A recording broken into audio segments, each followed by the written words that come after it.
situation, c'est à qui donner deux pour le principe, c'est Parce que ce que je voulais dire, moi, aussi, qui est très important, c'est qu'il y a deux choses. C'est qu'il y a une contextualisation que je pense tout à l'heure aussi. C'est-à-dire qu'il y a toute une époque où les gens se sont trouvés ensemble parce que souvent, les anciens gens sont leurs premiers cercles de pouvoir. Et donc, ils s'affranchissent de tout. Et qu'on a d'amitié, on a justement des gens qui sont ensemble par rapport à plein de sujets. Déjà, ça explique aussi beaucoup de choses. Ça, c'est la première chose. Et donc, effectivement, ce sont tous ensemble. Ça me paraît improbable d'arrêter les séries comme on fait aux États-Unis. Oui, je sais, sur un Kevin Spacey, j'ai vu.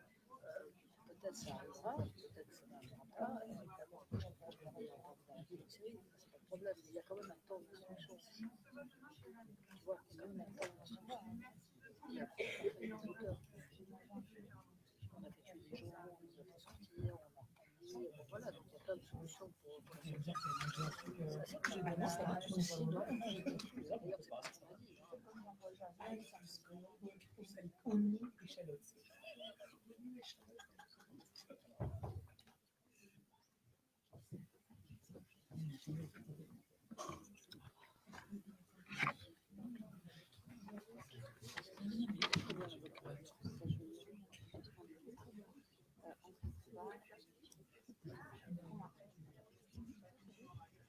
Ah oui, c'est l'assurance.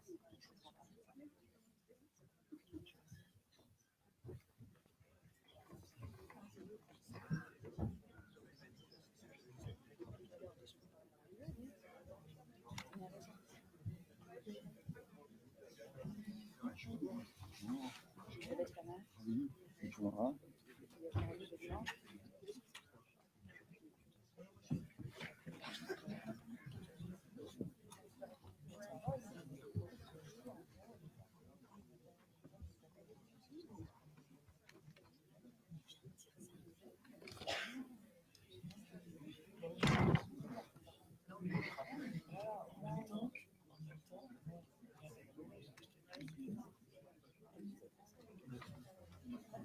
Donc, on m'a répondu que oui, ça peut être considéré comme un accident du travail. D'accord. Je viens de poser la question à l'avocat, ça répond de ce que je pense que ça a égalité d'informations, je vais demander de réagir. Je la pose pas trop tard. Tout de suite, en fait, je la pose immédiatement. Je me mets là. Bah oui, mettez-vous là, comme ça, je vous pose la question. Vous êtes rencontrés Savez-vous, c'est. Bonjour, enchanté. Bon, d'accord. Ça permettra de commencer autour de cette question-là de l'assurance. D'accord? D'accord. Oui.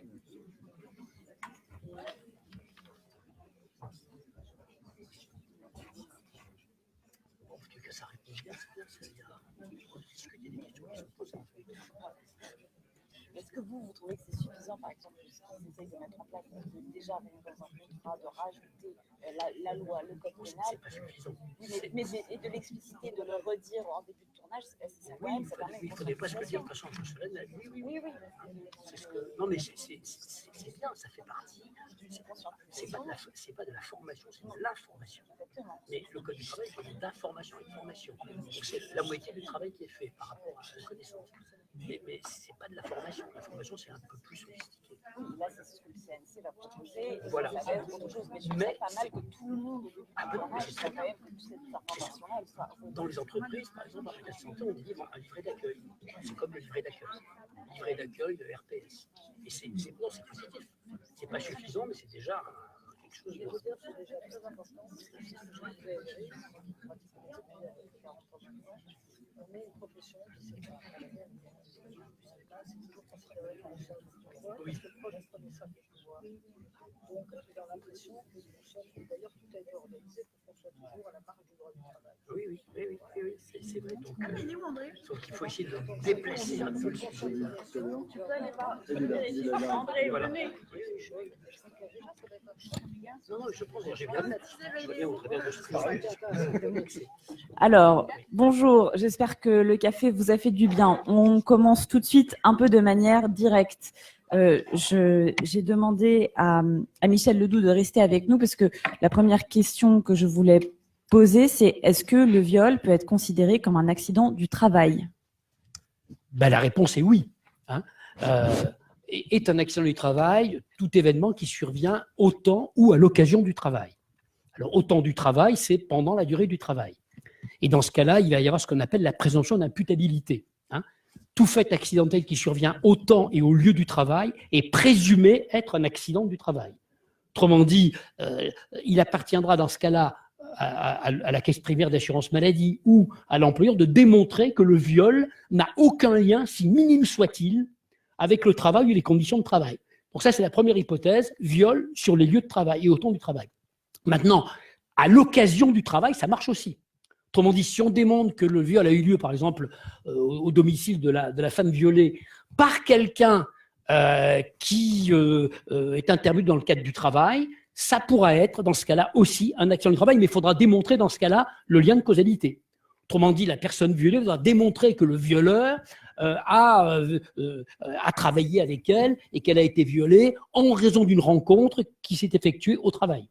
Donc, d'un côté, il n'y aura pas de lien de causalité à démontrer quand c'est survenu au temps et au travail. De l'autre côté, il faudra démontrer le lien de causalité. Mais le viol peut être aussi, c'est un crime, mais sur le plan pénal, mais sur le plan civil, en termes d'indemnisation, ça pourrait être un accident du travail. Et puis, la personne violée, si c'est un accident du travail, si elle est atteinte d'une réduction de capacité de travail, bénéficiera notamment d'une rente accident du travail. Voilà. Alors, Philippe Poumara, vous êtes courtier d'assurance spécialisé dans le secteur audiovisuel et le cinéma. Est-ce que vous pouvez réagir à... Oui, tout à fait. Bien, en la matière, je voudrais faire un petit point pour vous expliquer un peu comment fonctionne l'assurance, et notamment en matière de budget de production. Vous savez, nous protégeons aujourd'hui, au travers des assurances de production, les budgets de production qui vont être investis. C'est les fameuses pertes financières dont on parlait tout à l'heure, que vous avez abordées, et savoir comment celles-ci pouvaient être protégées au travers des événements qui étaient garantis. Et parmi les événements qui sont garantis, lorsque je dois protéger, en effet, et les producteurs le savent bien, mon budget de production, font partie ce que l'on appelle les indisponibilités des personnes, qui sont des personnes en effet nécessaires au tournage, qui sont, elles, toujours indiquées dans nos contrats de production. Et ces personnes, elles sont couvertes évidemment pour des événements bien dénommés, notamment, pour rebondir, l'accident. Une personne évidemment dont elle est à l'origine d'un accident, victime d'un accident, on catégorise la notion de viol dedans, donc la garantie est acquise. C'est-à-dire demain, j'ai une interruption de tournage du fait d'un accident, mais aussi d'une maladie. Vous avez tous été, pour les directions de production, amenés à envoyer, vous le savez, des comédiens, comédiennes, réalisateurs, réalisatrices, chez un médecin des assurances. Je fais bien la notion qui est très différente entre le médecin du travail et le médecin des assurances, bien entendu.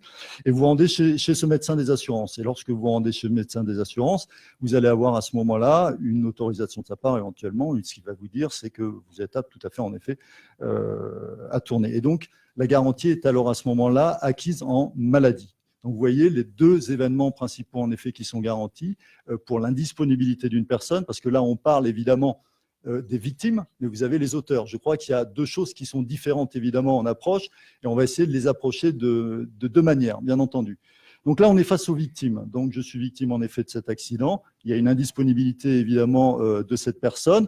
Interruption de tournage. L'assurance va jouer à ce moment-là. Maladie, exactement la même chose.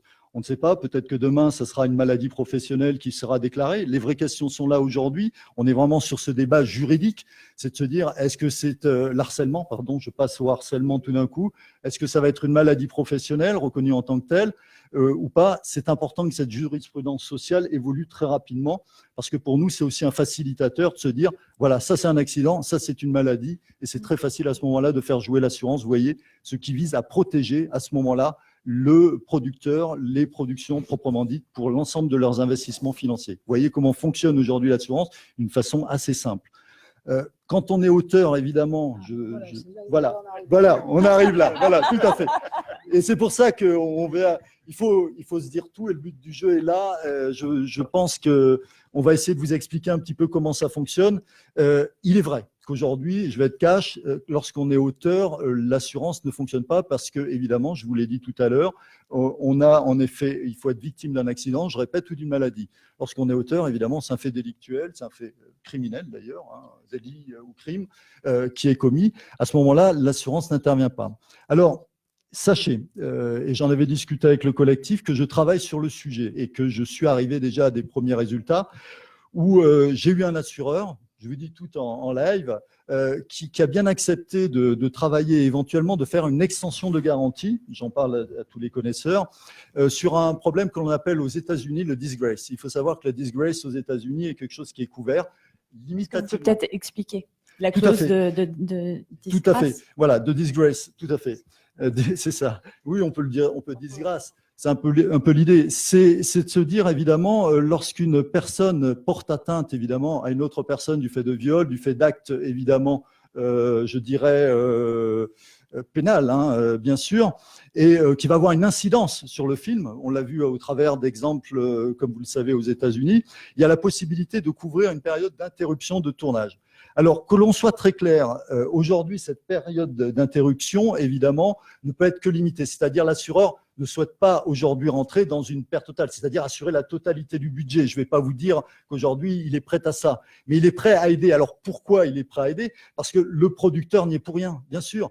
Bien que juridiquement, et ça vous le savez, c'est son salarié. Donc, normalement, lorsque vous êtes assuré d'un contrat, c'est à la fois le producteur et aussi les salariés. Et normalement, en termes juridiques et d'assurance, vous ne pouvez pas vous causer de dommages à vous-même. C'est ça un peu l'histoire. Qui fait que c'est pour ça que ce n'est pas couvert. Et n'oubliez pas une chose, la faute intentionnelle n'est jamais couverte dans vos contrats d'assurance, quel qu'il soit dans le monde entier. D'accord? Donc, c'est quelque chose qui ne peut être approché qu'en termes d'extension au travers des auteurs d'infractions. Donc, il faut que ce soit au travers des discussions que j'essaye d'approfondir, d'être le plus clair possible.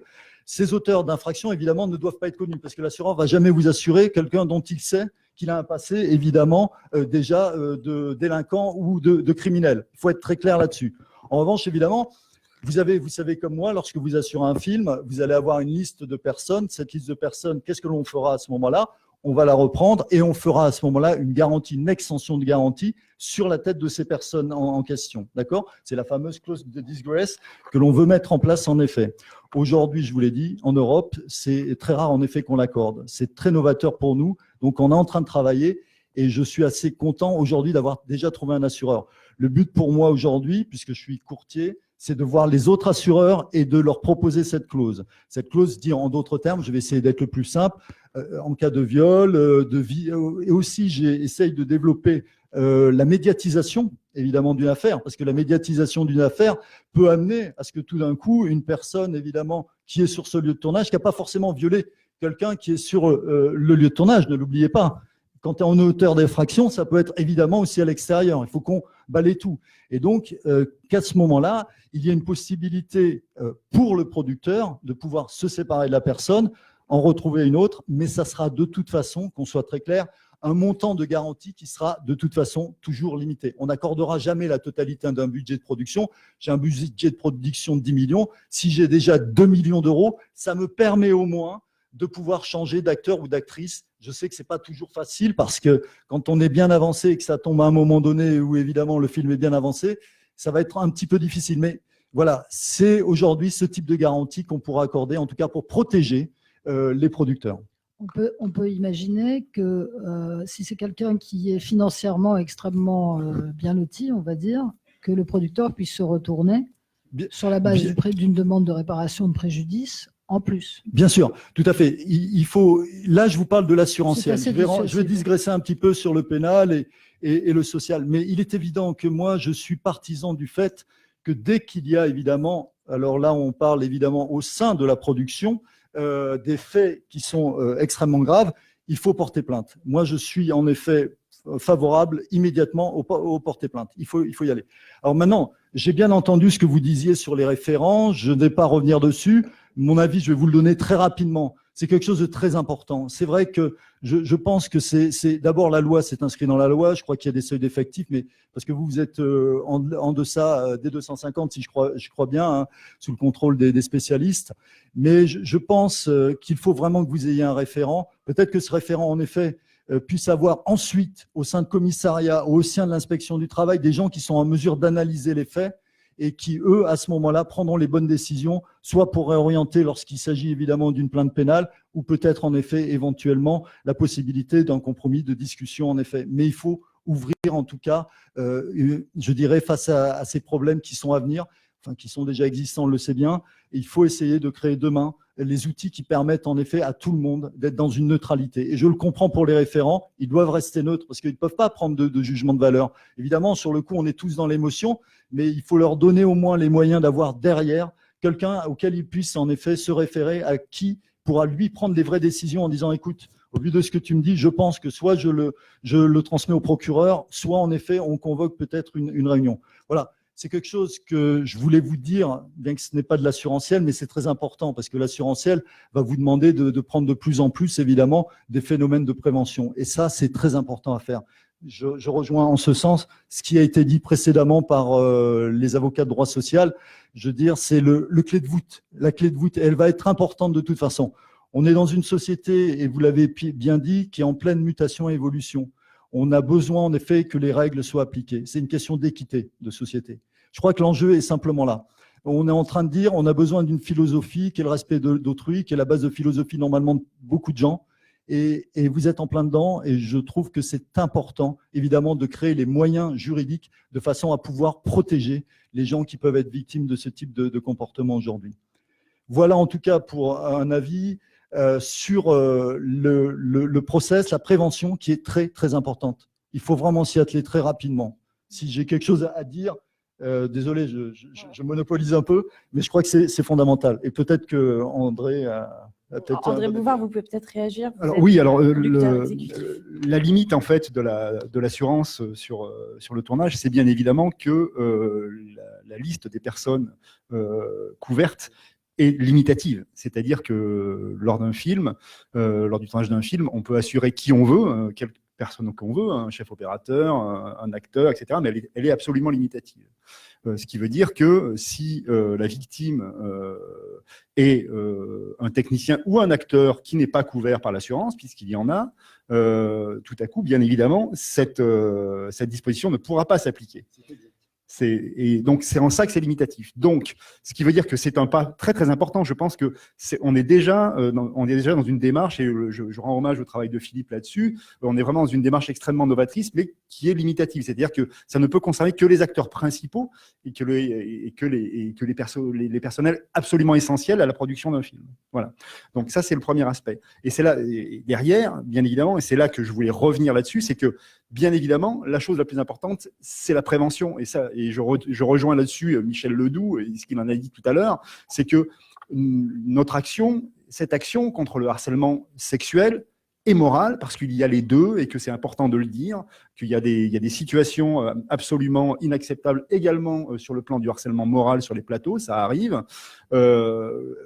Et que je pense que ça ne peut passer effectivement que par une explication et que par une prévention. J'ai écouté tout à l'heure Mathieu Viala et Christophe Valette qui expliquaient la manière dont ils essayaient de mettre en place, à leur manière, sur leur plateau, l'information et la possibilité de parler. Je pense que ça vient en tout premier lieu, quoi. Et ensuite, derrière, bien évidemment, petit à petit, je pense qu'on arrivera probablement à faire en sorte que toutes les victimes puissent être considérées comme des victimes d'accidents du travail. Donc possibilité d'interrompre le tournage si c'est nécessaire, avec des conditions financières qui soient pour le producteur le plus supportable possible. Voilà. Et c'est en ça que ce travail sur l'assurance, même si ça peut vous paraître un peu abscon au départ, est absolument essentiel. Voilà. La troisième chose que je voulais dire, c'est que va se poser bien évidemment à un moment la problématique de la qualité du référent. De qui va être le référent. Et qui choisit le référent. Et qui choisit le référent. Donc c'est là que je voulais faire appel. Moi j'avais, dans ma petite thèse, je me dis, on a parlé du code du travail tout à l'heure, mais on a un autre dispositif dans notre armada qui sont les conventions collectives, qu'elles soient celles du cinéma ou de l'audiovisuel. Pourquoi les partenaires sociaux ne se mettraient pas d'accord sur d'abord des termes qui prennent spécifiquement en charge la dénomination et la qualification de ce que c'est qu'un harcèlement sexuel ou moral, et ensuite, derrière, qu'ils puissent, au travers de la convention collective, exprimer bien sûr un vœu qui est celui de faire en sorte qu'il soit spécifiquement précisé que ces risques-là, si un salarié était amené à avoir ce genre d'attitude, qu'il s'exposait à un certain nombre de sanctions et qui étaient avec effet absolument immédiat. Et ça peut relever de la convention collective, je le pense. Voilà. Et ça, je pense qu'on peut le mettre dans les conventions collectives et ce serait un geste extrêmement fort parce qu'au-delà des contrats de travail, qui sont effectivement individuels, il y aurait une prise de position collective qui me semble extrêmement importante. Et quant à la qualité du référent, elle pose vraiment débat. C'est un vrai problème, en fait. Je pense que c'est un véritable souci. Et moi, je pense qu'effectivement, il y a des associations. On avait parlé avec Julie de la Fondation des femmes, on avait parlé de choses comme ça. Je pense qu'il faut que ce soit une parole neutre parce que, bien évidemment, que ce soit le directeur de production, que ce soit un élu je me disais, tiens, pourquoi on ne ferait pas comme on faisait il y a quelques années, on faisait l'élection d'un délégué syndical au début du tournage, pourquoi on ne ferait pas l'élection d'un référent? Non, ça ne marche pas, effectivement. On en a parlé avec Françoise Moyon tout à l'heure. Ça ne fonctionne pas pour la bonne et simple raison qu'il y a des équipes qui sont spécifiquement masculines, d'autres spécifiquement féminines. Donc, la parole ne serait pas libre non plus. Et il y aurait une pression sur cette personne qui serait absolument insupportable. Donc, ce qui veut dire que je pense qu'il faut vraiment... Pardon? Est-ce que vous m'entendez pas, hein, c'est ça, je m'agite, c'est pas... Mais je pense que dans ce cas-là, je pense que le moyen le plus simple, c'est effectivement de faire de l'information au début des tournages, comme l'ont demandé Mathieu et Christophe tout à l'heure. Ça me paraît absolument essentiel. Faire des fiches avec des référents, des numéros de téléphone, ces choses-là. Ça, je pense que ça devrait être dans toutes les bibles de début de tournage, que ça doit être sur toutes les feuilles de service, et un lien Internet, comme nos amis de Netflix nous l'imposent pour leurs problématiques à eux. Pourquoi nous n'avons pas, dans la profession, un lien Internet qui renvoie à un lieu de parole, où la parole est libre, où les gens puissent être entendus. Alors, je ne sais pas quelle sera l'association, mais en tout cas, je pense que ça ne peut en aucun cas être quelqu'un qui est impliqué dans la production du film. Et je pense que la neutralité de la parole dans ce cas-là est absolument essentielle et ça ne pourra passer que par là. Et je pense que c'est quelque chose de très, très simple à mettre en place et qu'il n'y a peut-être même pas besoin de décision collective là-dessus. C'est peut-être même des responsabilités qui relèvent du producteur et du directeur de production. Et de choisir un référent et un lieu d'écoute que l'on met à la feuille de service, sur toutes les feuilles de service, et les personnes qui sont emmerdées, elles ont juste à appeler ces gens-là ou à suivre le lien Internet qui est précisé. Voilà. J'écoutais Sarah Forestier qui était dans l'émission d'Augustin Trapenard qui s'appelle Boomerang et qui elle-même s'interrogeait sur les assurances et elle posait la question de pourquoi est-ce que ce ne serait pas à l'agresseur de payer? Pourquoi est-ce qu'il n'y aurait pas une sanction directe financière? Alors, oui, alors je pense que très clairement, évidemment, le droit pénal aujourd'hui et le droit civil permet. Hein. Il faut dire qu'on a un arsenal juridique, ce que vous a été dit, qui existe déjà. Le problème de la France, je veux dire, pas que dans ce domaine-là, c'est qu'on ne l'utilise pas ou très mal, voire personne n'ose. Mais il y a un arsenal juridique. C'est évidemment, demain, vous portez plainte, vous allez d'abord avoir le pénal et ensuite le civil, puisque vous savez, dans le droit français, le pénal tient le civil. C'est-à-dire d'abord, vous menez l'action pénale et ensuite, vous demandez les dommages et intérêts auprès de la personne. Donc, évidemment, c'est l'acte à mener. Parce que la sanction, il faut qu'elle soit envers celui qui est auteur, évidemment, de l'infraction. Après, ce que nous apportons en termes assurantiels, c'est simplement un moyen de protéger le producteur, où éventuellement, il peut y avoir des responsabilités civiles, comme le disait tout à l'heure l'avocat en matière sociale, parce que l'employeur, comme vous le savez, le directeur de production, est contraint évidemment de s'assurer de la protection des salariés. C'est une responsabilité d'employeur. Donc, à ce titre-là, vous pouvez mettre en cause, en effet, la responsabilité de l'employeur aussi, si celui-ci n'a pas justement pris toutes les dispositions alors qu'il était au courant. Il était informé. À partir du moment où vous savez qu'il était informé, il est quand même responsable aussi. Il faut le savoir que c'est quelque chose qui peut être mis en cause aussi. Donc, cet arsenal juridique, aujourd'hui, existe. Le problème, c'est qu'on ne l'utilise pas purement et simplement. Mais il faut aller, c'est pour ça que tout à l'heure, dans mon introductif, je vous disais, il faut porter plainte. Mais c'est extrêmement difficile quand on est l'objet, évidemment, d'actes d'agression au départ. Parce qu'il y a une forme de responsabilité personnelle, où on se sent souvent responsable pour certains, on se dit, est-ce que j'ai bien fait ou pas? Vous avez bien vu toutes ces affaires où on a beaucoup de mal, en effet, à obtenir des paroles, à obtenir, en effet, des gens, des plaintes qui pourraient être portées. D'ailleurs, souvent, il y a des prescriptions. Vous avez bien vu tous qu'aujourd'hui, évidemment, ce sont les prescriptions qui sont opposées et qui font que des gens qui auraient été victimes, présumées, on est obligé de parler comme ça, juridiquement, ne peuvent pas, en effet, à ce moment-là, continuer une action. la loi en matière, sachez, pénale a bien évolué, la prescription est plus longue maintenant, mais c'est vrai que malheureusement, pour des faits qui ont été effectués, qui ont eu lieu il y a 20 ans, les prescriptions étaient extrêmement faibles. Donc c'était à peu près 10 ans. Maintenant, bon, c'est à l'âge de la majorité jusqu'à 20 ans, vous voyez. Donc le pénal a vraiment beaucoup évolué. Toute la problématique, évidemment, qui se pose aujourd'hui, c'était ça, celle qui est un grand débat, évidemment. C'est aussi, on parle de référent, mais aussi la question, en effet, de la prescription en matière pénale. Elle a vraiment bien évolué, et tant mieux. Bien sûr, bien sûr. Ça permet, bien sûr. Bien sûr. Mais faut-il... Voilà, ah, bien sûr, on est bien d'accord. Tout ça, Pardon. Non, pardon, je disais juste tout ça, si la plainte est reconnue, parce que on peut aller porter plainte et puis à un moment, je vous rappelle que c'est la victime qui quelque part doit prouver qu'elle a été violée et qu'il n'y ait pas le consentement. Donc là, il y a encore du boulot. Hein. Non, mais on est bien d'accord, mais il faut le faire. C'est ce que oui, j'essaie de dire. C'est à un moment donné, quand on entend qu'il y a à peu près que, on va dire, moins de 10% des personnes agressées qui vont porter plainte, c'est quand même dramatique dans un état de droit comme le nôtre. C'est ce que je veux dire. Alors je sais que c'est facile. Oui. Pardon. Ouais.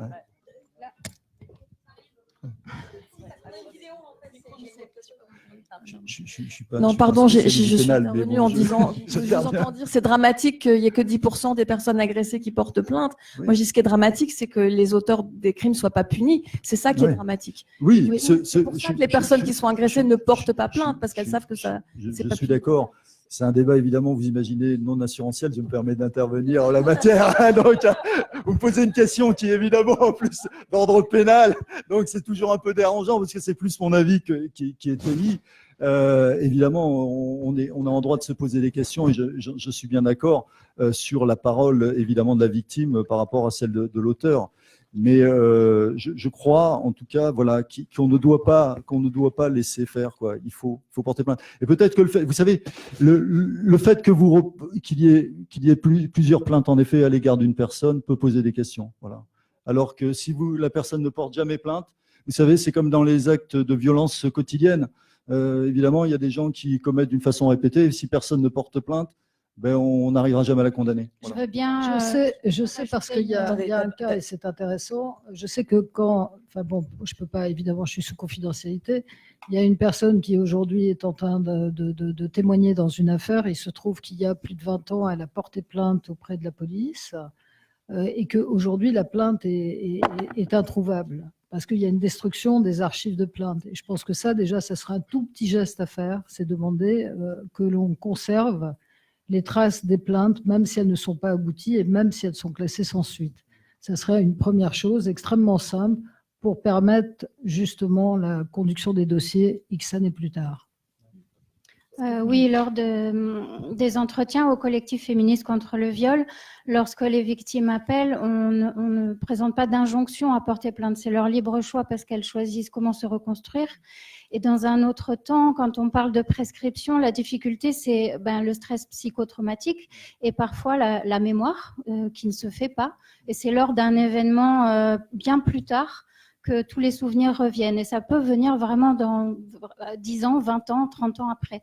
Donc Emmanuelle Piette, quand elle était là tout à l'heure, parlait de la prescription sur le fait qu'en fait, quand on porte plainte, même tard, on permet de renforcer, puisque les agresseurs sont souvent des carriéristes et ont plusieurs histoires, de renforcer d'autres témoignages. Parce que bien sûr, il faut prouver le viol. Le mot viol est posé une fois que c'est prouvé que c'était une relation non consentie. Et donc, à ce moment-là, la victime elle peut aussi venir donner son témoignage, même si elle n'a pas porté plainte à l'époque, pour faire cas de la stratégie de l'agresseur. Donc, c'est vraiment, ça appartient à la victime, on ne peut pas lui mettre ça sur le dos complètement. C'est vrai que le plus fort, c'est de le faire au moment des faits, mais ça n'appartient parfois pas à la victime. C'est une chose que j'ai pu constater, puisque effectivement l'intervention d'Adèle a ouvert un peu la boîte de Pandore, si j'ose m'exprimer ainsi. Donc, personnellement, moi, dans mon expérience, j'ai eu plusieurs personnes qui sont venues me parler, d'ailleurs même hors de mes propres clients, on va dire ça comme ça. Et ce que je peux constater à chaque fois, c'est ce que décrivait d'ailleurs Emmanuelle Prier tout à l'heure, c'est-à-dire que il y a toujours cette culpabilité de s'être laissé violer quelque part. Donc, déjà, quand on leur explique que ça va avec, que dans le processus du viol, il y a immédiatement une espèce de culpabilité qui vient en même temps, déjà, ça aide un peu. Mais quand vous discutez avec toutes ces personnes, alors moi, c'était des faits qui remontent à très loin, qui sont prescrits, d'autres moins prescrits, etc. En tout cas, ce qu'on peut faire, c'est quand on voit, alors là, pour le coup, on peut le dire, le courage d'Adèle Haenel, on ne peut que dire que certaines personnes ne se sentent pas le courage d'aller vers une exposition médiatique et que tout à coup, leur parole soit publique.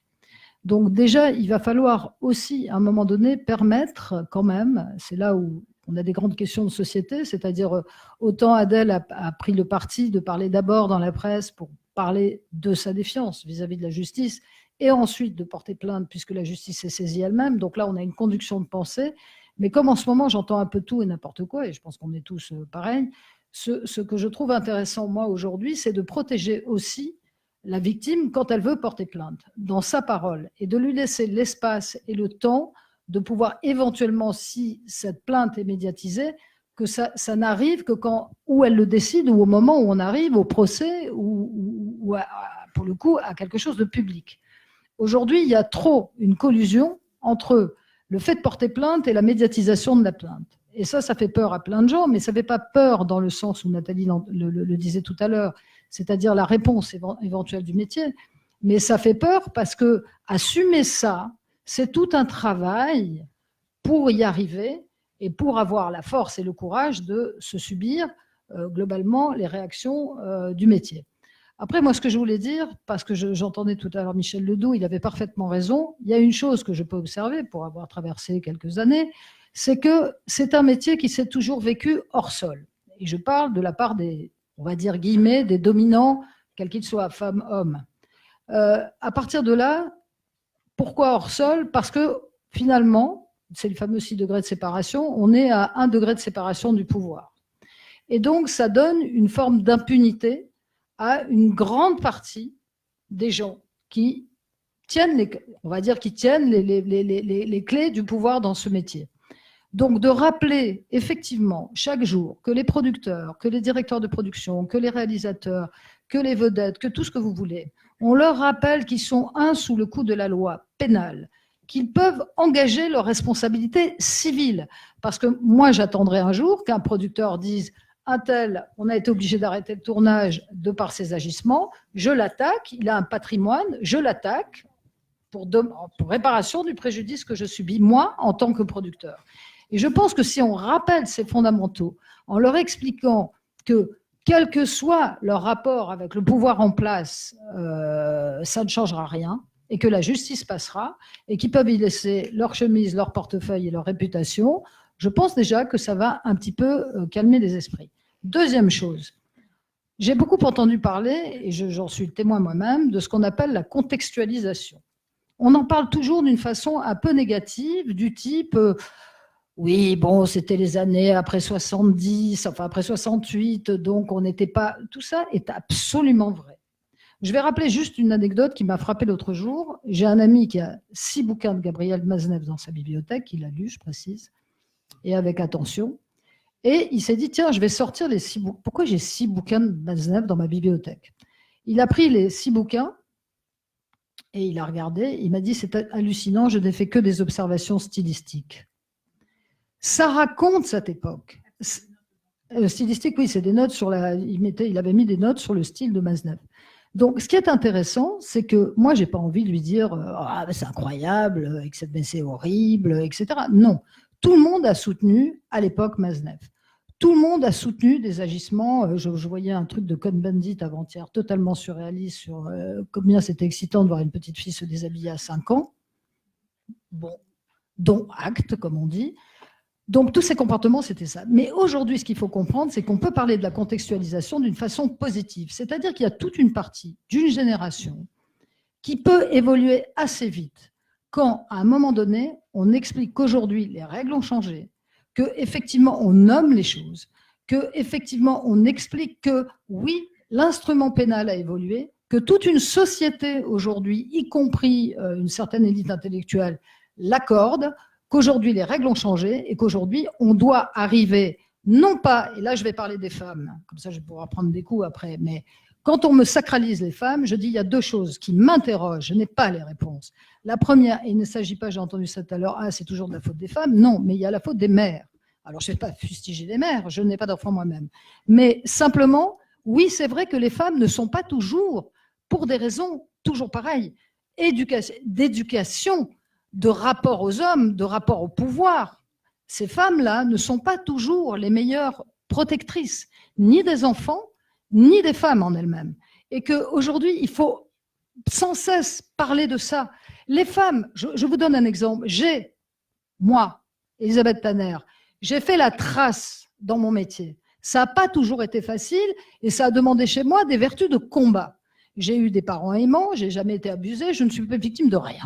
Bon, mais j'ai fait la trace. Aujourd'hui, je pourrais réactionnellement, et c'est peut-être ce que j'ai fait par moment, considérer que les femmes ont qu'à se battre comme moi je me suis battue. Et quand je me retrouve avec grâce à Dieu, je suis en contact avec des générations en dessous toute la journée, ce qui est intéressant, c'est qu'est-ce que disent ces jeunes femmes aujourd'hui. Et pour toute une génération, c'est un choc. Elles disent, bah non, nous on veut que ça soit aussi simple ou difficile que pour un homme. Mais on n'a pas à me demander un monsieur plus ou un madame plus pour exister. Et je pense que c'est là où la contextualisation dont on parle tout le temps, il faut l'utiliser en positif.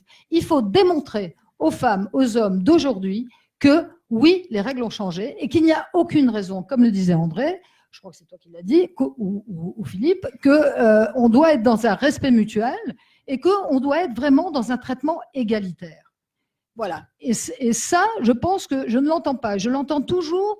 La contextualisation, c'est « ah ouais, d'accord, on va excuser ». Non, on n'excuse rien du tout. Ça a été, c'est un véritable drame. Il y a des gens qui ont vécu des drames personnels là-dedans. Il y a une génération entière de femmes qui a été bousillée dans cette histoire.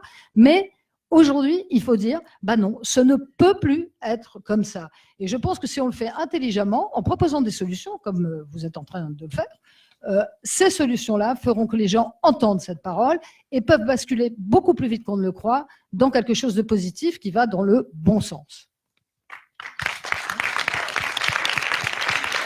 Merci, je vous en demandais pas tant. Alors, pour revenir un petit peu plus près des problématiques assurantielles, c'est vrai, pardon, mais je ne suis pas une spécialiste de l'assurance. Non, mais c'était passionnant. Excuse-moi, je ne vais pas faire le modérateur. En plus, ce n'est pas mon rôle, c'est le rôle d'Iris. Pas mais, non, c'est-à-dire que c'est une réflexion que je me faisais tout à l'heure par rapport à ce que disait Philippe. Et c'était pour revenir aussi à l'idée de prévention que j'avais développée tout à l'heure. Et je me demandais si, dans le cas où vous arriviez à mettre en place des extensions de garantie de cet ordre-là, est-ce qu'on ne pourrait pas obliger les gens, les producteurs qui veulent avoir accès à ces clauses, pardon, ces garanties, excuse-moi, si on ne pouvait pas les obliger à faire un acte de prévention. C'est-à-dire que la clause ne pourrait avoir lieu et ne pouvoir s'exercer que si il y avait un acte de prévention fait par quelqu'un. Voilà. Et ça, je pense que ça pourrait être quelque chose qu'on pourrait très facilement mettre dans les contrats d'assurance et qu'on pourrait mettre et qui empêcherait, si tu veux, oui, ou les agents, mais et qui empêcherait, si vous voulez, d'exercer cette garantie, alors même que on est plus ou moins au courant qu'un acteur est un acteur, un technicien, je ne sais quoi, puisqu'il y a des noms qui circulent, ça éviterait peut-être ce genre de problématique. Et ça, en plus, nous obligerait à faire de la prévention en amont des tournages. Tout à fait. Je vais te répondre. C'est vrai qu'on a réfléchi sur le sujet et ce que l'on s'est dit, c'est qu'en effet, il faudrait des conditions. Et notamment, il va falloir automatiquement que vous ayez un accès, enfin, on est en train de réfléchir sur le fichier. Parce que vous savez qu'il existe un fichier en matière pénale sur les gens qui sont à l'origine d'infractions sexuelles. Donc, l'idée, évidemment, c'est qu'on rappellera dans les conditions, évidemment, de garantie que, évidemment, la personne ne doit pas être inscrite sur le fichier en question. Ce qui veut peut-être dire que demain, dans les contrats, j'essaye de rebondir pour qu'il y ait une logique, en effet, on puisse demander, en effet, qu'il ne figure pas, en effet, dans les fichiers. C'est une vraie question, voilà. Ça, c'est sûr, mais après, le problème, c'est que ça ne couvre pas tout le champ. C'est ça la problématique. Non, je disais aussi qu'il y a, alors pour le coup, il y a quelque chose de l'ordre de l'éducation aussi pour les agents. Alors, évidemment, quelqu'un qui n'a pas d'agent, c'est un peu plus compliqué, mais on a quand même, on peut, nous, alors je ne parle pas du référent, celui-là dont on parle, mais je parle quand même dans le rapport que vous avez avec les talents que vous êtes un référent. Je veux dire, c'est-à-dire qu'à un moment donné aussi, il va falloir faire une éducation des agents et que nous, on fasse un travail de prévention. C'est-à-dire qu'effectivement, quand on a des contrats qui nous arrivent, donc déjà, il va falloir insérer les clauses dans les contrats, les expliquer, c'est-à-dire pas les mettre dans un coin de page en bas à gauche, mais expliquer aux gens qu'on a sous notre gouverne et surtout expliquer aux jeunes femmes et aux jeunes garçons, ne l'oublions pas, et aux femmes tout court, leur expliquer que si à un moment donné, elles sont confrontées à un problème, la première oreille, ça peut être leur agent. Bien sûr. Et après, former les agents à ne pas dire ce qui s'est fait pendant des années. Je le sais pour avoir des cas, vu des cas et eu des cas. Bon, moi, ça ne m'est jamais arrivé. Je crois pas, enfin, en tout cas, de mémoire, non. Mais d'avoir des gens qui vous disent, écoute, c'est mieux si tu la fermes parce que sinon, ta carrière, ça va être très, très compliqué.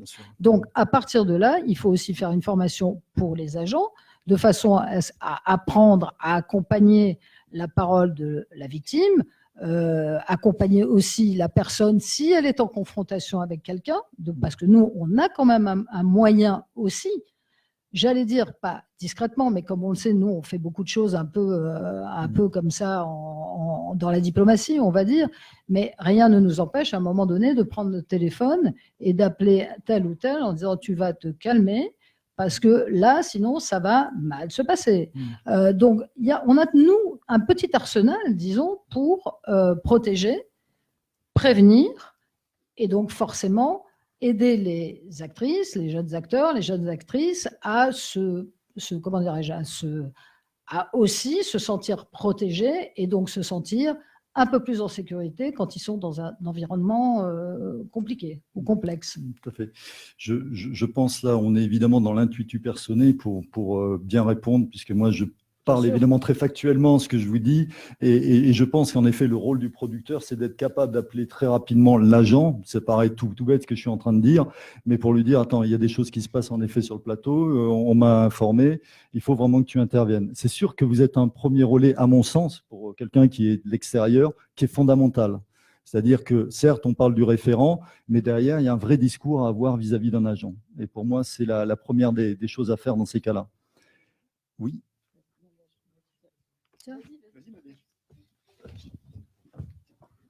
Merci Elisabeth pour ce que tu as dit, parce que effectivement, l'agent en tant que comédien, comédienne, c'est la première personne qu'on peut appeler dans ce genre de cas, mais il y a vraiment une formation à faire pour qu'ils arrivent à être aussi loin de cette culpabilité finalement de mettre en péril un tournage, etc. Donc il y a vraiment une formation, mais normalement, effectivement, l'agent doit, ça fait partie aussi du travail entre les talents et les agents.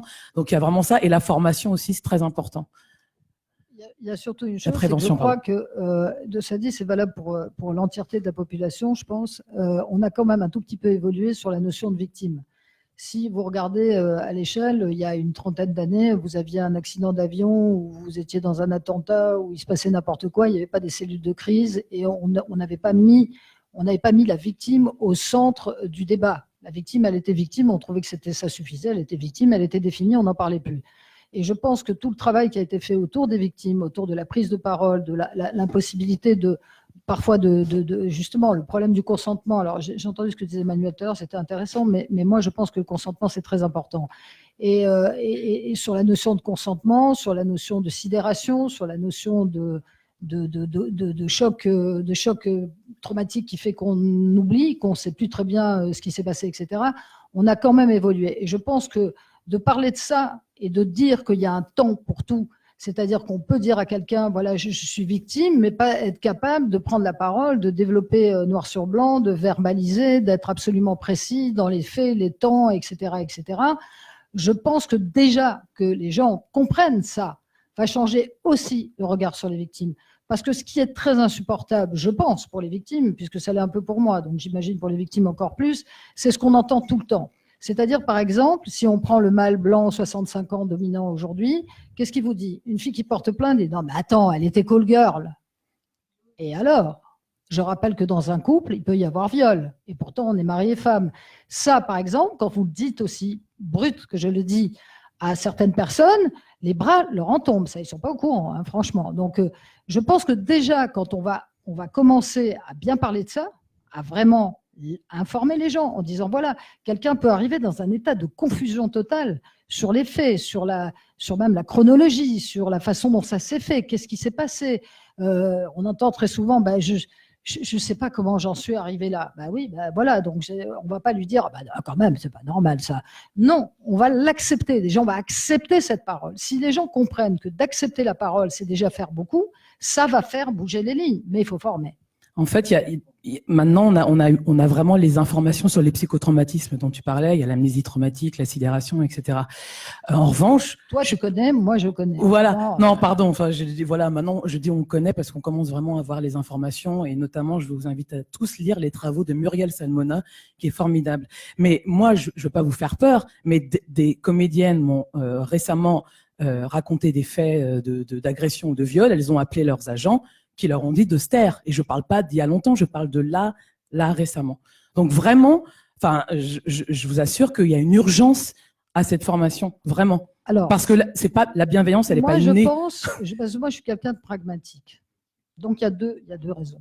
Soit vous dites à une actrice, écoute, tu es dans une position, il ne vaut mieux pas que tu parles, parce que la personne n'est pas apte à parler à un moment donné, ça peut arriver. Soit c'est des femmes qui veulent parler, et à ce moment-là, on peut toujours conseiller à un agent de dire, écoute, si tu te désolidarises de ta démarche, au moins donner les endroits où cette personne peut faire la démarche. Voilà. Je suis d'accord. Mais en revanche, sur la prise de parole, là, je vais essayer d'être le plus honnête possible. Je réfléchis à des cas similaires qui me sont arrivés, mais j'ai pas vraiment eu des trucs, c'est des histoires passées. Mais si ça arrivait, je suis obligée. Alors là, pour le coup, c'est aussi la fonction de l'agent. N'oubliez pas qu'on n'est pas des thérapeutes, même si de temps en temps, bon, voilà. Donc, qu'est-ce qu'on peut faire comme conseil à une actrice? Si elle se retrouve seule, dans une situation de pouvoir, de fragilité, il faut quand même lui dire, et ça je pense que c'est le devoir, et on a le temps pour ça, en plus on a un temps pour ça, c'est de dire, écoute, va porter plainte, ou va faire constater médicalement s'il y a, s'il y a viol, etc. Et prends le temps de prendre ta décision. Parce que, évidemment, un viol, ça peut tuer quelqu'un, mais la médiation ou l'ostracisation peut tuer aussi. Donc, il ne faut pas non plus, quand on conseille à quelqu'un, mais oui, bien sûr, va porter plainte, il faut savoir que c'est un chemin pour la victime, c'est un chemin pour l'agent, mais ça, on s'en fout. Mais c'est surtout de savoir que cette personne est dans une bonne temporalité pour parler. Quand vous voyez qu'Adèle a attendu 15 ans pour y aller, c'est parce qu'elle avait bien conscience que si elle avait parlé avant, c'était compliqué parce qu'on ne l'aurait pas entendu. Donc, la chose la plus désastreuse, c'est quand une plainte arrive et qu'elle n'est pas entendue. C'est ce que vous disiez tout à l'heure. Donc, à partir de là, il faut, comme on a 20 ans devant nous, globalement, c'est intéressant de se dire, tu fais toutes les constatations possibles pour qu'il n'y ait pas de... Évidemment, plus on est près des faits, plus c'est simple, c'est plus simple d'en rapporter la preuve, et de dire, maintenant, choisis ton temps de la plainte. Et ça, je pense que c'est une vraie réflexion à avoir quand on est responsable un peu de la bascule de quelqu'un.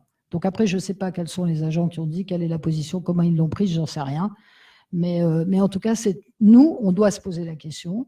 Et je pense que, quand je disais qu'il faut former les agents, c'est-à-dire que c'est vraiment quelque chose qui va de toute façon arriver sur la table, et il va falloir qu'on en parle en disant voilà.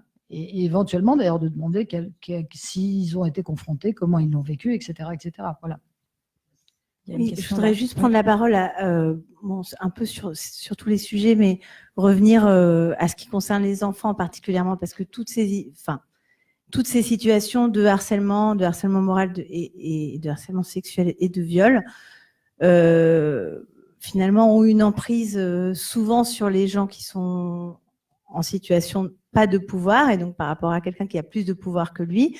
On sait très bien qu'on est dans un métier où aussi chacun essaye, a des attentes, essaye d'entrer dans une carrière, et donc évidemment, moins on a de pouvoir, plus on est un stagiaire, plus on est quelqu'un qui débute, et a fortiori, quand on est mineur, on est beaucoup plus fragilisé par rapport à ces prises de pouvoir de personnes qui sont en situation en fait d'agresser et de pas être, on va dire, inquiétées par rapport à ça. Et sur les enfants, contrairement à ce qui a été dit tout à l'heure, je pense que sur les sujets de films, on peut à peu près, on peut raconter beaucoup de choses. Et il y a toujours un filtre qui est le filtre de l'ASE, d'un dossier qu'on va monter, de scènes qu'on va décrire. On va extrêmement bien expliquer qu'est-ce qu'on va tourner et dans quelle situation. Il y a un code du travail qui maintenant est de plus en plus respecté parce que justement il y a une responsabilité juridique des directeurs de prod s'ils font travailler les enfants plus longtemps qu'autorisé, etc. Mais sur ce qui est de la sécurité des enfants ou des personnes mineures sur les tournages, je pense qu'il y a encore des choses à faire parce que c'est un milieu où il y a beaucoup les enfants doivent obtenir des choses, il y a leurs parents parfois qui ont des attentes, enfin, il y a des situations parfois qui sont très périlleuses et ces enfants ne sont pas forcément protégés. Et je ne suis pas sûre qu'aujourd'hui, sur la majorité des tournages, il y ait quelque chose de très régulé et sécuritaire dans le sens où les coachs ne sont pas toujours formés. Les coachs souvent sont là. D'abord, il n'y a pas d'obligation à ce qu'il y ait un adulte qui soit là tout le temps. Oui, les parents sont censés être là, mais ils ne sont pas vraiment. C'est pas toujours les meilleurs. C'est pas toujours les meilleurs. Et c'est pas toujours les personnes qui sont capables parce qu'on sait très bien que parfois ils veulent obtenir des choses et on voit beaucoup de situations assez terribles sur les tournages quand on est réalisateur. Ce qui est mon cas, on voit des parents parfois qui veulent obtenir des choses par le biais de leur enfant.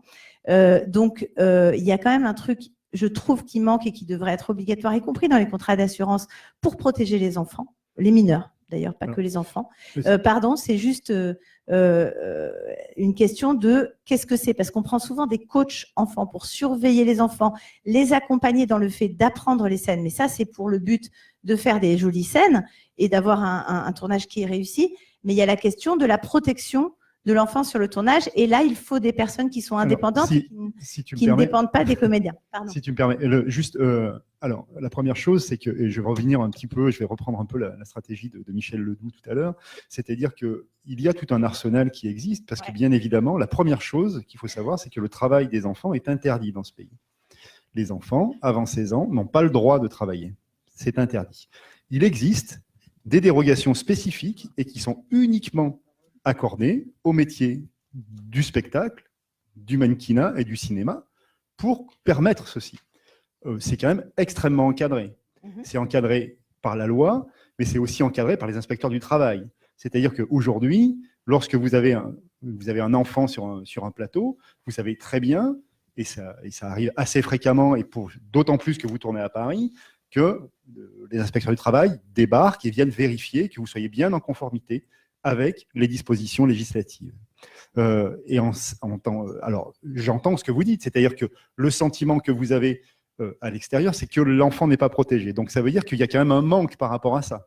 C'est-à-dire qu'il y a peut-être effectivement des professions, des chaperons, des coachs, je ne sais pas comment on peut appeler ça, qui sont aujourd'hui plutôt des professions qui n'en sont pas, parce qu'on va chercher des gens qui ne sont ni formés, ni qui n'ont aucune formation spécifique, qui sont ni instituteurs, ni quoi que ce soit. Au mieux, ils sont parents, ce qui n'est pas forcément un gage de responsabilité. Voilà, mais je pense que peut-être effectivement que sur ce type de profession, lorsqu'on a des tournages avec des enfants sur des longues périodes, et ça arrive parfois, que là, il puisse y avoir quelque chose. Et encore une fois, on pourrait, et je fais appel encore une fois aux partenaires sociaux, c'est-à-dire définir des choses assez précises dans la convention collective sur le travail des enfants également. Ça, c'est quelque chose qui peut être aussi de notre responsabilité d'employeur, mais aussi, j'en appelle aussi aux partenaires sociaux qui sont dans la salle. Voilà. Mais peut-être que ça pose aussi la question du... Pardon ? Laurent est parti, je ne sais pas. Il est là, non, il est là. Ça pose peut-être aussi la question du CNC qui veut former 2 personnes, mais qui a choisi le nombre de 2 ? Peut-être qu'il pourrait y avoir une formation pour beaucoup plus de personnes. C'était le chiffre qui a été annoncé tout à l'heure. 2 personnes par société de production formée. Parce que là, ce qu'on entend quand même, c'est qu'on a besoin de formation à tous les niveaux et pas que 2 personnes. Donc, Sandrine, tu veux répondre? Non, en fait, c'est plus une question, mais je ne sais pas ce que vous en pensez, vous. J'ai l'impression que ce qu'on a entendu, c'est qu'il y a 2 notions différentes. L'une qui est une question de formation, notamment pour être un peu à l'aise avec les différents concepts et avec les différentes associations, numéros vers lesquels il faut renvoyer. Donc, quand on parlait notamment des référents, il y avait une vraie question de formation, savoir entendre, recevoir la parole.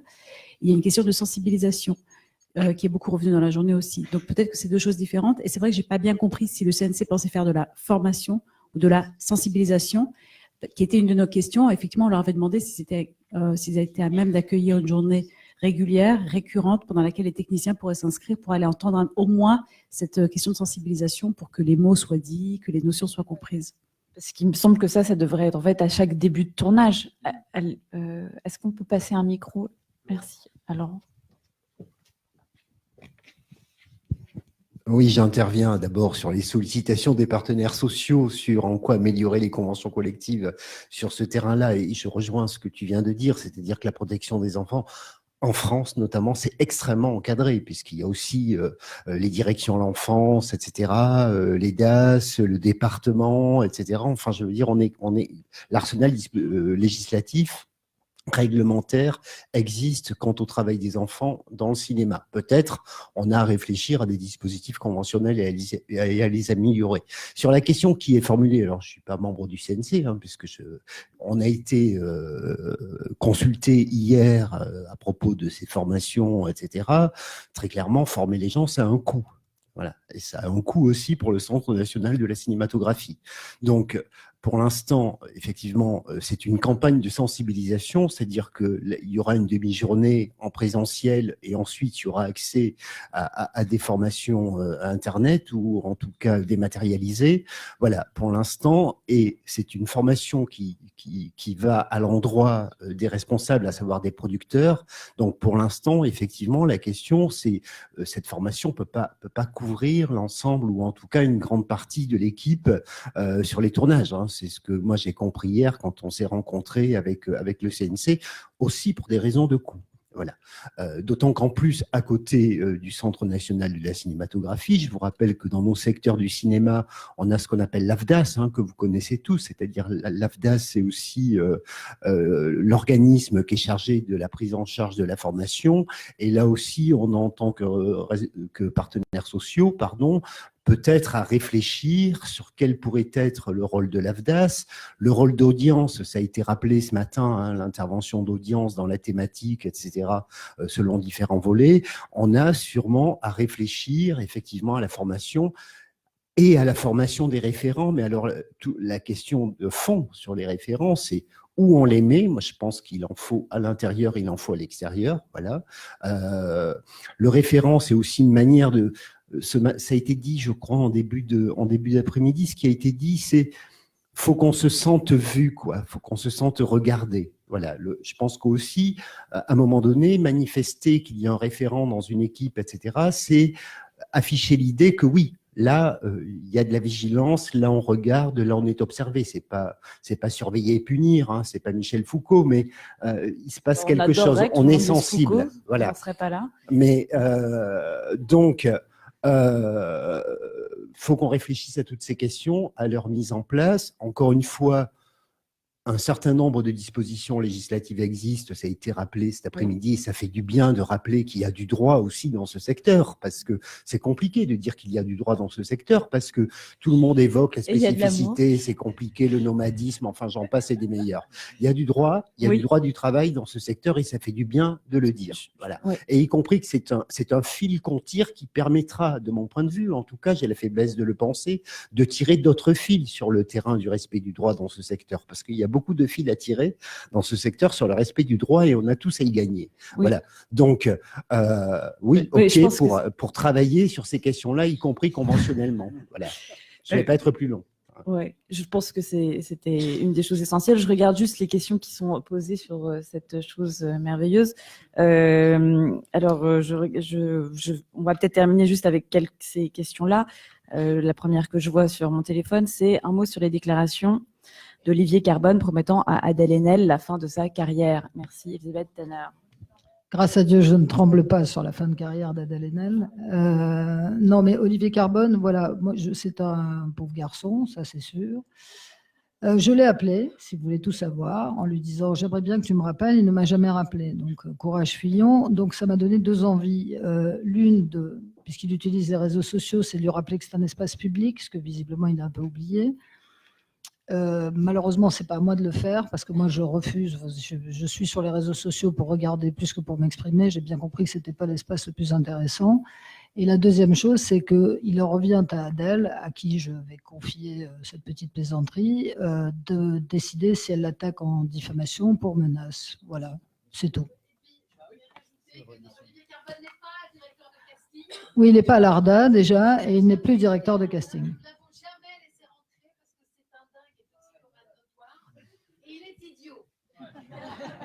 Bravo Nathalie. Alors, à la question formation, oui, évidemment, mais quels seront les contenus, comment et qui va les définir? Ça, je pense que c'est le CNC qui va donc nous apporter une réponse dans quelques mois, une fois qu'ils auront fait ce choix-là. Enfin, n'est-ce pas, Sandrine, tu vas ajouter? Oui. La question, pourquoi ne pas rédiger un questionnaire anonyme pour ausculter toutes nos professions, protocole sérieux, pour avoir un état des lieux? Alors, je ne sais pas si la personne qui a posé cette question est dans la salle. On va appeler l'INSEE, on va leur demander. Mais pourquoi pas? Oui, c'est une piste. Alors, oui, alors attendez, est-ce que quelqu'un peut... Ah oui, les acteurs ont des agents. Et en général, et pas les autres membres de l'équipe. Donc, en gros, qui est-ce que ces personnes peuvent appeler? C'est le problème du référent, et on va essayer de régler ça, je pense. Voilà. C'est ça, je pense que c'est fondamental, ce référent. Vous avez bien conscience que vous en avez besoin pour l'ensemble des salariés, évidemment. Donc, je crois qu'il faut vraiment travailler très vite sur ce sujet-là. Tu l'as parfaitement dit, c'est du domaine de la convention collective, c'est les partenaires sociaux qui doivent travailler très rapidement. Comme tout à l'heure, on parlait en effet de l'information sur ce référent, sur la feuille de service dont parlait André Bouvard, est une excellente idée aussi. Vous imaginez, tous les matins, vous allez tous recevoir une feuille de service. Je te rappelle qu'il y a tel référent en effet, avec l'ensemble des informations en effet la journée. Et je pense que c'est aux partenaires sociaux de discuter de ces sujets-là. C'est pour ça. L'assurance, tout à l'heure, on me disait, mais c'est à vous d'intervenir. Non, attention, nous, on respecte la loi. On est purement la loi. C'est-à-dire que pour la protection des enfants, bien entendu, est-ce qu'il ne faut pas peut-être que ce référent aussi la protection des enfants sous sa responsabilité? Il faut que vous traitiez le sujet très rapidement. Mais ça peut se faire qu'au travers des partenaires sociaux. D'accord? Parce que ça vous implique tous dans le métier, quoi. D'accord? Et des commissions mixtes, tout à fait. Vous voyez, c'est là le vecteur. Il faut aller vite de ce côté-là. Mais les outils existent, ne l'oubliez pas, ça vous a été rappelé, ils existent, il faut les utiliser. Toujours le problème, c'est vraiment ça, c'est qu'on n'utilise pas les outils juridiques, parce que par défaut de connaissance, parce qu'on est chacun de notre côté, parce qu'on traite tout chacun des choses évidemment très spécialisées. Donc ces outils existent, et je crois que voilà, vous avez des gens qui, je l'entends bien, des producteurs et des partenaires sociaux qui peuvent en effet vous amener à utiliser les bons outils.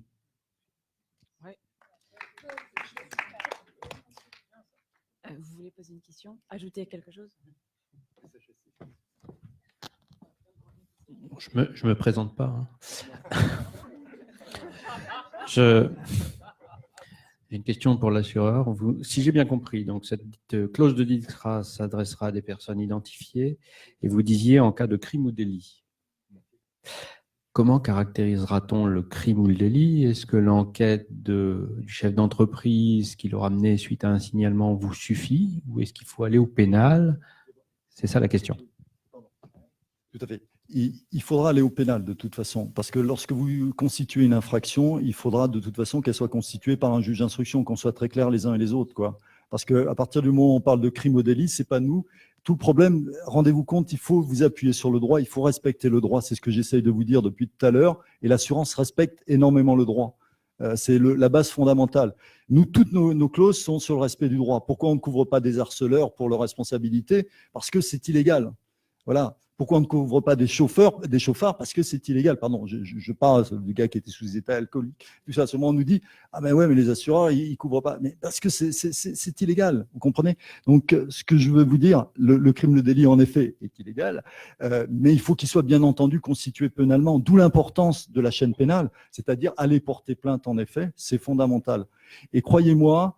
Je sais, hein, c'est pas facile. J'entends tout le monde. J'entends bien tout le monde. En effet, aujourd'hui, je sais que c'est l'assureur un peu factuel qui vous parle, mais il est important en effet d'amener à cette plainte. Voilà ce que je veux dire. Donc, prolongement, est-ce que le producteur peut lui porter la plainte?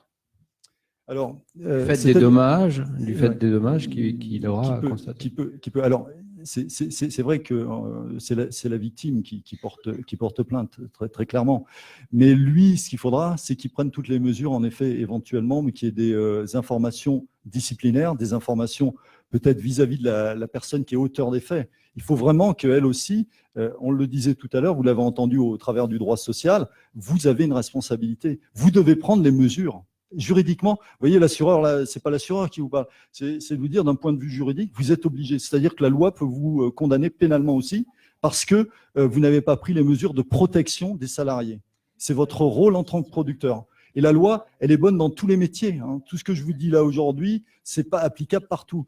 Et j'ai entendu, parce que je suis arrivé un peu tard, mais l'avocat de droit social a raison de rappeler les choses. C'est que la loi, elle est applicable à tous. Comme en effet conduire un véhicule sans un permis, je suis désolé, c'est pas parce que vous êtes dans le cinéma que vous avez le droit de le faire. C'est illégal, c'est pas la loi. Voilà. Et demain, un juge d'instruction, vous mettez à la place du juge d'instruction qui vous voit, ah ben vous avez laissé conduire un acteur sans le permis. Ah ben, allez, vous allez lui dire, ah mais c'est le cinéma, c'est normal, c'est comme ça le cinéma. Le juge d'instruction risque de vous dire, mon cher ami, vous connaissez le code de la route, vous l'avez passé une seule fois. Non, ce que je veux dire, mais c'est avec humour, hein, sachez que c'est pas du tout le premier. Mais il est important de se dire qu'il faut respecter les lois et quand vous êtes employeur, vous avez une responsabilité et un jour ou l'autre, elle sera mise en cause. Aujourd'hui, on n'en est pas là, mais je vois de plus en plus des procès se mettre en place où on dit, ben, attendez, vous n'avez pas assumé la protection. Pour répondre à ce qui était dit, notamment la protection de l'enfance et autres, il y a une responsabilité pénale.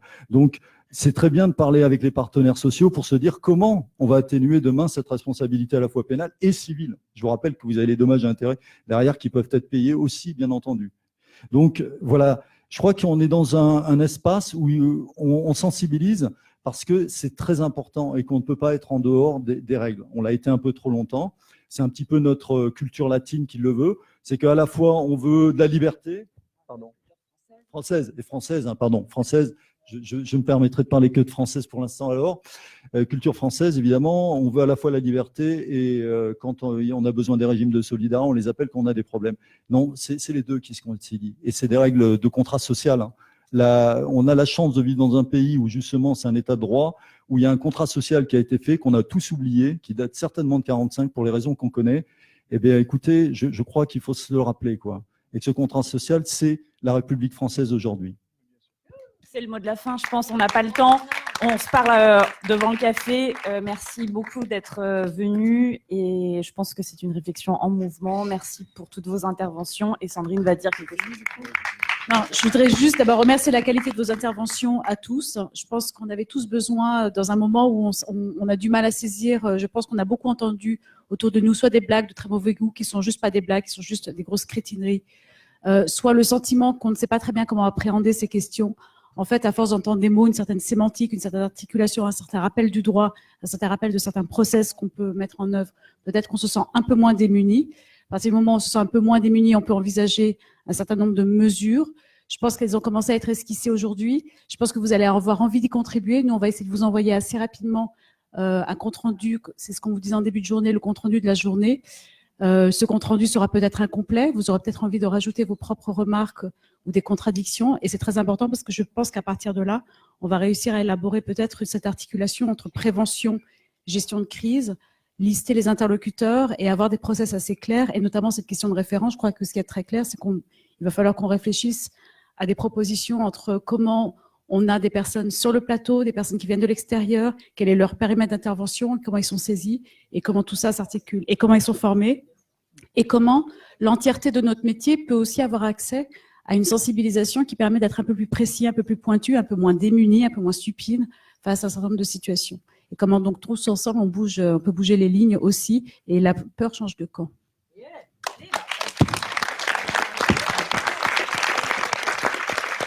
Et last but not least, cette journée n'aurait jamais été possible sans l'incroyable contribution de tous les bénévoles. Collectif 50-50, on n'a pas tellement d'argent, pas tellement de budget, donc on s'appuie vraiment on a eu un accueil merveilleux de la FEMIS. Merci beaucoup la FEMIS de nous accueillir ici. Et merci beaucoup à tous les bénévoles de la journée. Merci à Fanny du collectif qui a coordonné tout ça. Un immense merci.